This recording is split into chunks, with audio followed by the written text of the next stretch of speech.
Hi everyone, welcome back to the Blood Ties podcast. I'm Molly Wansell and I'm here with my father, Geoffrey Wansell. Hello everyone, welcome back to Blood Ties 2.0, or Blood Ties the sequel, or Blood Ties the return, we could call it. The reboot. Reboot. It's a funny week, this. Lots of emotions flooding about this week. Got a big birthday, haven't you? Yes, and I've also had a great meeting yesterday in which I retire from Wansells. Oh, yeah. So it's a funny week, you know. You don't quite know how you get here, where you get to where you've got to, and yet then you realise, you wake up and you think, oh, it's all changed now. It's odd. It's very strange. Luckily you're doing this though, so you've got your woodcut, so you've got bits going on. I've got things going on and I've still got reviewing and all that, but it's odd. It's a bit of a funny one with the giving up of the responsibilities in the club, isn't it? It is a bit, but on the other hand... Because, trust me, ladies and gentlemen, listeners, the lady doth protest too much, because Geoffrey complained about how hard work it was a lot of the time. Yeah, I do. You're going to miss it a lot when it's not. I probably, all of the above is true, but... Also, I don't think, just because you're not officially having the titles, everyone will still be asking you all the questions. Yes, but anyway, you were ill. Are you any better? Yeah, I'm much better, thank you. Oh, good. I had tonsillitis for the second time in 2 months. Yes, I think it's evidence of just being very busy. I'm burnt out. Yes, yes. Yeah, I'm just really exhausted. Really busy. I'm actually not that bit, interestingly, I don't think I'm as busy as I have been in the past. In the past, there have been times, I'm sure, when we were doing this way back when, where I was flying somewhere, doing something, coming back, going out. My life is not like that anymore. Okay. But I'm just trying to find the correct, it's not working for some reason, so I've got to do some adjustments. You'll find a way, I'm sure. I hope so. Perhaps the podcasts help. As you say, perhaps this is in a way another reality, isn't it? You occupy a different world for a while. It's rather exciting. What do you mean? Well, I mean, talking about what we do, we've been doing it now for a long time. The podcast or our jobs? Well, both. Okay. Both. And perhaps this is, inside a podcast, maybe it's slightly different reality rather than it being completely. Am I wittering on? You're not wittering on. I think I just lost you. You've lost me. Okay, I'll come back to it later. No. Yes. Which is it? No or yes? Well, I mean, yes, inside the podcast is a different reality. Yes. That's vague thought. But it's still, I was... It's another thing we do. Yeah, I was just saying it fascinatingly, and why crime is so interesting is I look at such a lot of it, and I look at so many things on television that we did a podcast quite recently about Mark Brown, which all of a sudden it pops up on Amazon Prime, Murder at Little Bridge Farm. I've done a show about him. Absolutely. Yeah, I mean, they're all going to get... Up it comes, And you think, gosh, well, there must be some interest out there then, Well, the same reason you will have chosen it as a case would be the same thing, right? Yeah, really. Yeah. Well, today, darling, in fact that I've got 2 poisoners. Whoa. Yes. Special treat. Both ladies. The first one... she was called by... Wait, hold on a second. Are we doing 2 ladies in one... No, we're doing 1 lady in one podcast. Okay, and another lady in this. Okay. Okay? So what are we doing today? The first lady, the judge at the Old Bailey said she was the greatest criminal that ever lived. Wow. That was an Old Bailey judge called Mr. Justice Byles in 1862. Very Dickensian. And Jarndyce. And her name is Catherine Wilson. And are you giving her a name? Well, I quite like the greatest criminal that ever lived, actually. The greatest criminal that ever lived? Yes, I mean, it's wonderful hyperbole, isn't it? But okay, we'll call it the greatest criminal that ever lived. Catherine Wilson was born in 1822. She was originally, I think, from Lincolnshire. But she became an incredibly important figure in the 1860s in London. But the story begins in Spalding in Lincolnshire, where she was born and brought up. And she, in fact, married a man. We don't know a lot about her childhood. She married a man called Dixon, who quite quickly seemed to die, probably poisoned, with a poison which I've never heard of before, called colchicum. It's a new one on me. I'd never heard of that. Arsenic was famous in the 19th century, wasn't it? Female poisoners always used arsenic, but this one wasn't. Anyway, Mr. Dixon passed, and the local doctor thought there ought to be an autopsy. And Catherine Wilson said, no. Oh, no, please. He was very squeamish, and please don't. Oh, no, you mustn't cut him up. I mean, absolutely not. Of course, quite reasonably, because she knew perfectly well she'd poisoned him. But nevertheless, she managed it. I mean, it's obviously a very, very persuasive woman. How do you take colchicum in food or drink? I think it's liquid. In fact, her modus operandi involved liquid. But she became a nurse, caring for elderly people whom she persuaded to rewrite their wills. You may remember John Bodkin Adams. Remember we did John Bodkin Adams? Yeah.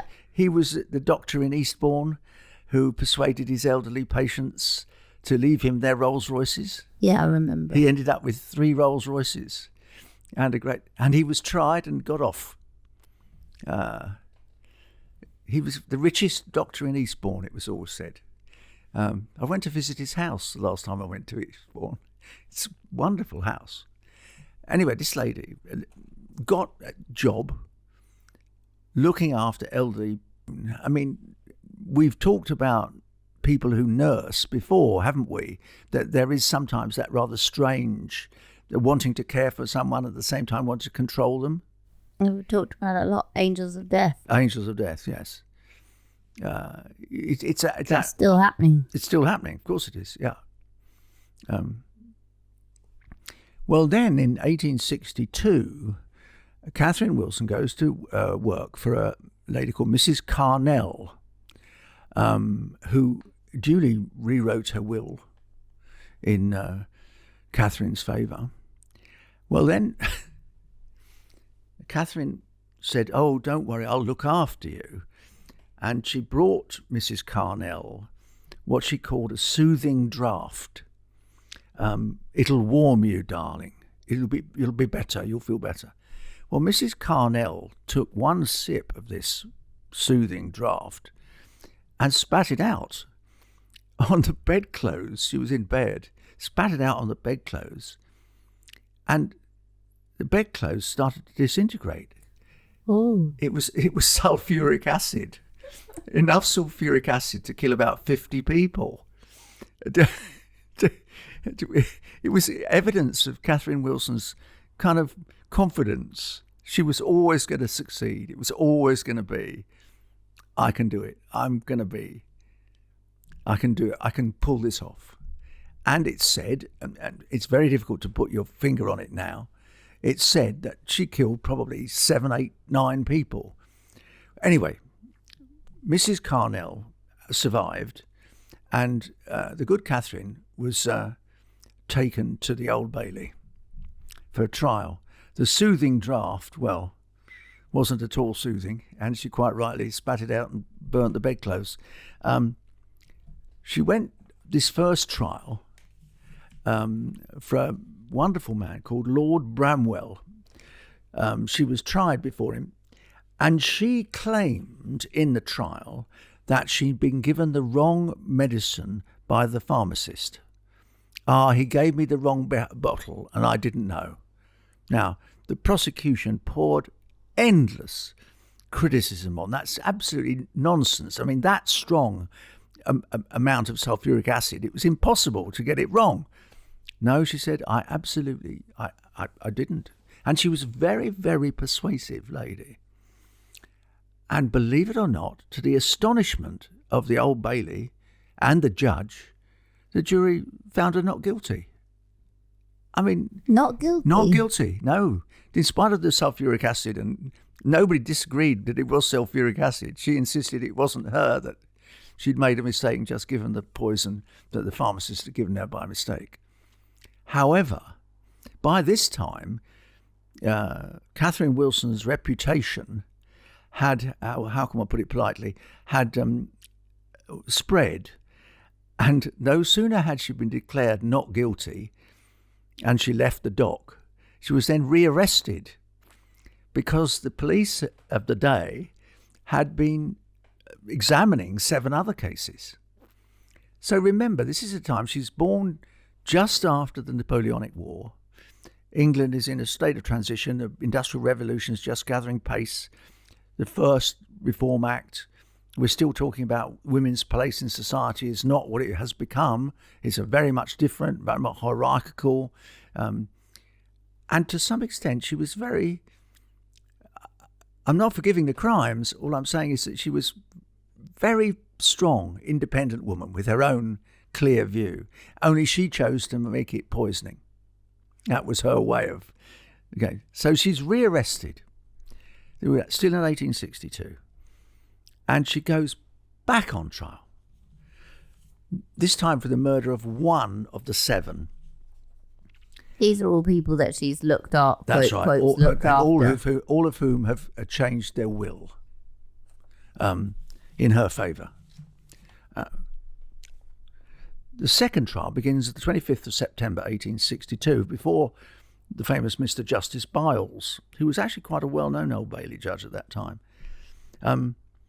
It was alleged that she'd killed 7 people that she'd lived with, all of whom had died after rewriting their will and leaving her money.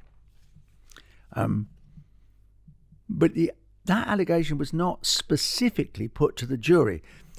We ought to go back a little bit here. One of the strangenesses about an English criminal trial is if the evidence is too prejudicial, in other words, the fact that you may well have killed 7 other people, you're not allowed to put it to the jury. They are supposed only to judge the one crime. So that allegation that there had been other crimes was never put to the jury. So nevertheless, the trial consisted. And the evidence of colchicine poisoning is given by a toxicologist. But the defence, Wilson's defence, said, well, hang on a minute. You know, that was a year and a half ago. How can we be sure that's true now? It's far too long ago. It doesn't make sense. Well, she's already got off once at the Old Bailey. She's back there within a year. Quick question. Shoot. How does she get like a good defence attorney? Well, is it because it's like an exciting case? Like, so she doesn't have money. Oh, does she have money because she's taking it off all these people? She does have money. Oh, okay. Yes. I mean, if she'd been a pauper, she would have been entitled to a pauper's defence. But she had money. And in fact, she was defended by the same barrister in both trials. It sounds like they were quite good. Oh, yes. He was called Montague Williams, if my memory serves. But just this one case of Maria Soames, sorry, I got the dates wrong. She actually died in 1856, so about 6 years before the trial. So the defence quite reasonably said, well, how can we possibly be sure that she was poisoned? Nevertheless, the defence was very strong and very well argued. And Mr. Justice Byles, who was judging the case, I think he said one thing wonderful. Summing up to the jury, he said, if such a state of things as this were allowed to exist, no living person could sit down to a meal safely. Well, I would have called that pretty damning, wouldn't you? I don't think you'd get away with that today as a judge. I mean, that's effectively saying to the jury, convict. Yeah, no, I don't think you'd. You couldn't do that now. Nevertheless, it took the jury some considerable time to convict Catherine Wilson of the murder of Mrs. Maria Soames. She was found guilty and, believe it or not, sentenced to hang. No woman had been hanged in England for 14 years before 1862. And this became a considerable event. I mean, literally, because in those days, hangings were conducted in public in Newgate. And when she was eventually taken to the gallows, 20,000 people turned up. 20,000? 20,000 people came to see her die, hanged. And the papers were full of it. I mean, absolutely full of it. One that wrote endlessly, really... I mean, the Victorians would have loved all that. Yeah, but they wrote very, very critical part of this, which is where the whole "this is the greatest criminal that ever lived" came from. Because the judge summoned the defence attorney to see him after the trial had finished and said, "I think you have defended the greatest criminal that ever lived, and you did a brilliant job, but the evidence was just too damning." Well, everybody, I mean, it caused the most extraordinary headlines. I mean, there was, of course, no television or radio in those days, but it was very important, and it was also because, what was it? Did they want to make an example of Catherine Wilson? She was a pretty ordinary-looking woman. We once before did a Victorian Poisoner, Mary Ann Cotton. Mm-hmm. Do you remember that? Yeah. Who was much more prolific over a more extended period. But neither Mary Ann Cotton nor Catherine Wilson were particularly handsome women. They weren't. Why would that make a difference? Well, sometimes handsome women are more dramatic. What was it that drew that Victorian attention to this? Oh, I'm sure the story more than anything else. I don't think it would have been that. I think it's the intrigue, the fact that it probably extended over a long period of time. That was like a period where they loved a serialization, a long drawn out. Yes. Dickens was writing about cases that Absolutely. lasted forever and Absolutely. were really convoluted. Yes. So I think it was probably, and the fact it's a woman and in plain sight and, could happen to anyone. There's something kind of under the radar about it. They will have liked all of that stuff. Yes.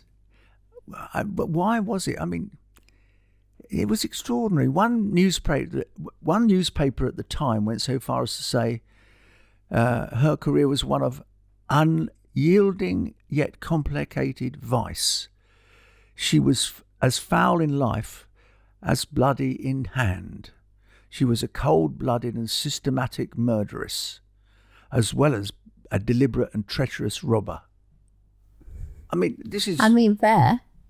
But still quite extreme for Victorian England, don't you think?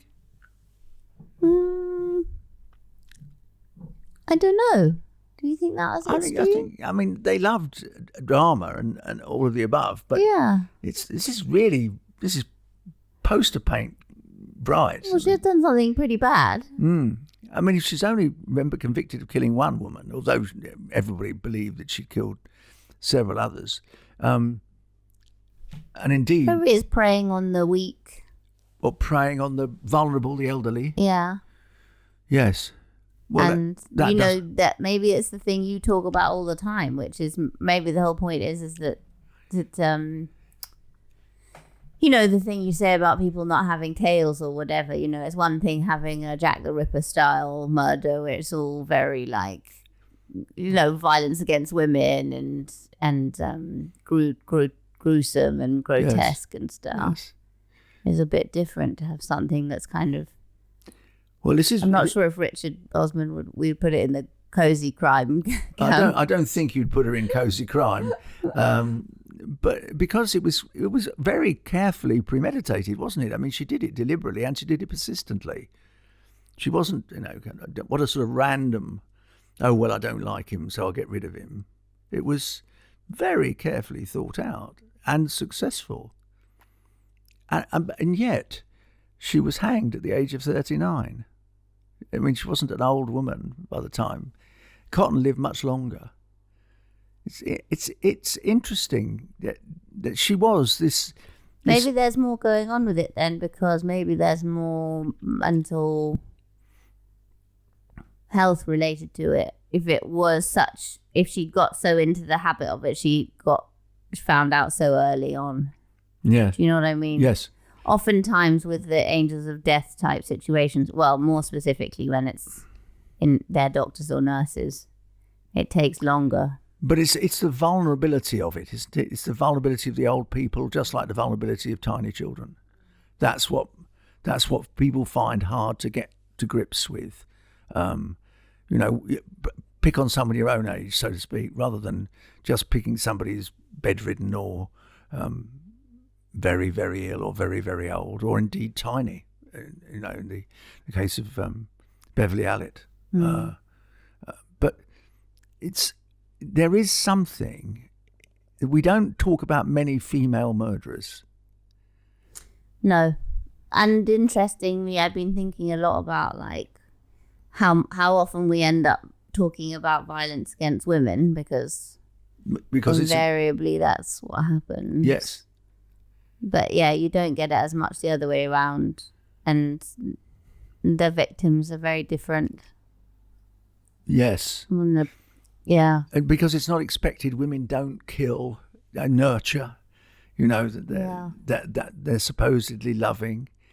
And yet we know, because we've done a number, that isn't always the case. Thankfully, you haven't got us to do any like abuse cases or anything. But No. I'm well, you don't like those anyway. I do not like those, no. And we've done. I don't like any children-related ones. We've done very, very few of those. I do remember one about a lady who kept her children in a cupboard in America somewhere. Yes, can't remember her name. But it is that what's interesting for me, particularly here, is the psychology of it. Was she born to become a poisoner? Or did she just think, oh, I think that's a good idea? Or did she just get the taste for it, and so to that's speak? the question you could ask every single episode. Yes, but on the other hand, I think this is quite a good one to ask Geoff. It's hard because it was such a long time ago. Yes. Oh, absolutely. Talking about 160 years. But if you look her up, I mean, I would say from knowing only what you've just told me, she obviously had a thirst for it. Because if you commit that many crimes and get caught and killed and then therefore put to death that early on in your life, you just couldn't do anything else. Does that make sense? I think it does. Yeah. I think once you get a taste for it, that argument, I've got a taste for it, and look, I can make money as well. I can make myself richer. So that's probably what we would need to do is look into her childhood. Yes, and unfortunately there is nothing. No record of it. That really, really little. I mean, look her up. She actually does warrant a bit of a Google, because there's plenty about her, but very, very little about her own childhood. Yeah, that's the thing. Because in those days, you see, people weren't interested in. They didn't. Well, long before Freud. I mean, we're not. Yeah, you wouldn't even have asked. Wouldn't even question, think about it. And so that's the issue, isn't it? That what is the driving force that makes a woman poison? That's the lead behind question. I know, but I think we have to try and steer away from this genderizing. Okay. Just the question remains the same. Like, what would make anyone kill anyone? Yes. You can somehow see it, however, I don't want to genderize or get, being accused of that, but there is a sense in which we somehow expect men to be prepared to kill, but we don't expect women to be prepared to kill. Yeah, that's fair. I think that's fair. Yeah. Anyway, that's the greatest criminal that ever lived. The greatest criminal that ever lived. Thank you very much. Catherine Wilson. Yes, so big party. Tomorrow. Tomorrow.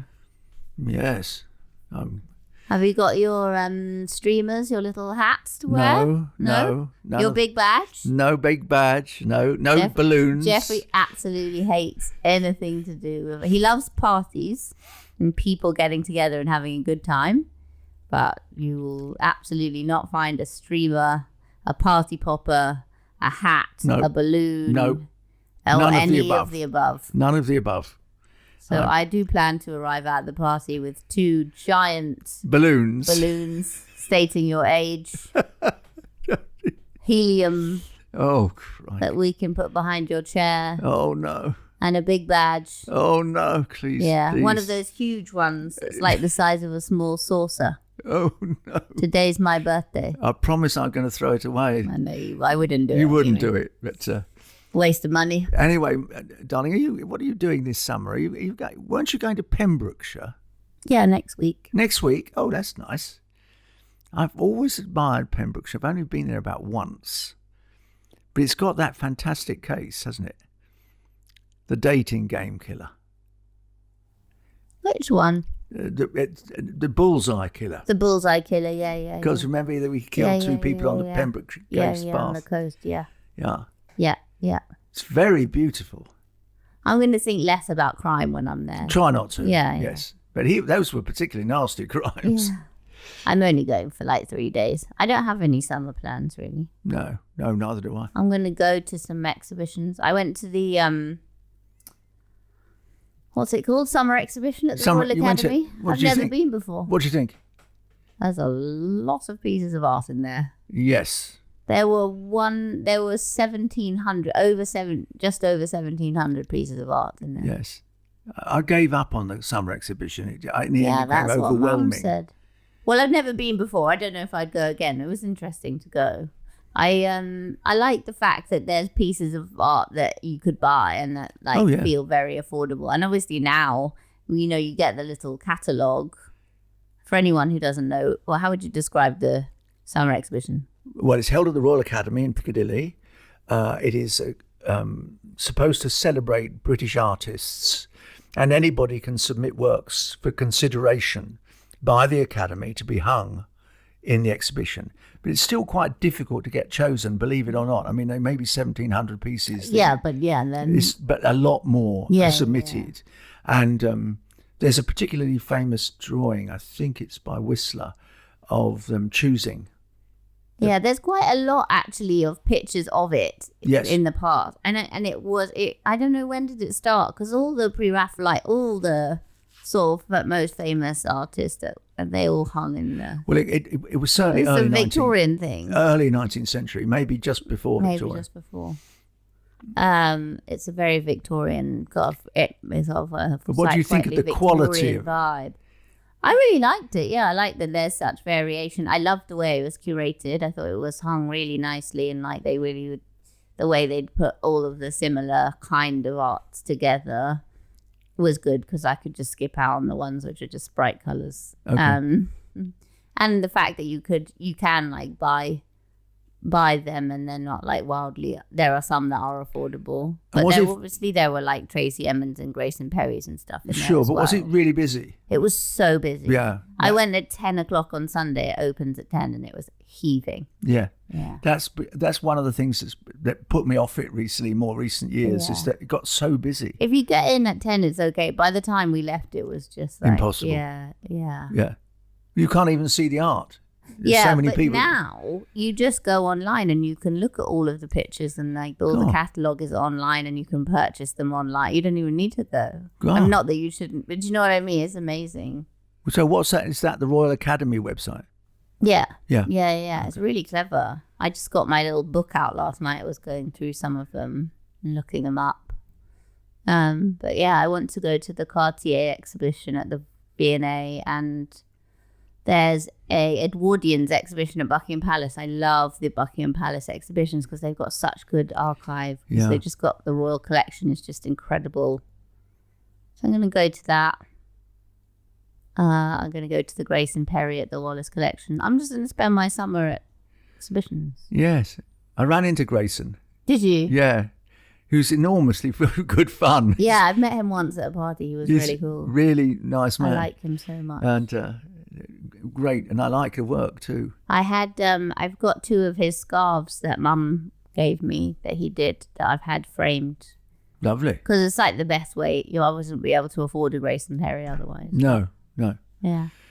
Anyway, there you go. There we go, darling. Well, thank you, Dad. Thank you to all the people who help us, our producer Peter, my brother Dan, who did the music, my friend George, who drew our caricature, to Geoffrey, who does all the hard work, and to you, the listeners. Thank you so much. Thank you so much. We also ought to thank Betsy, who after all Betsy's made quite a display of herself she's been with recording. us from the very beginning. She and has. is still here. She's usually fast asleep. I don't know why she's up and about on the move today. Never mind. Anyway, thank you all for listening, and try not to have a nurse who gives you sulfuric acid.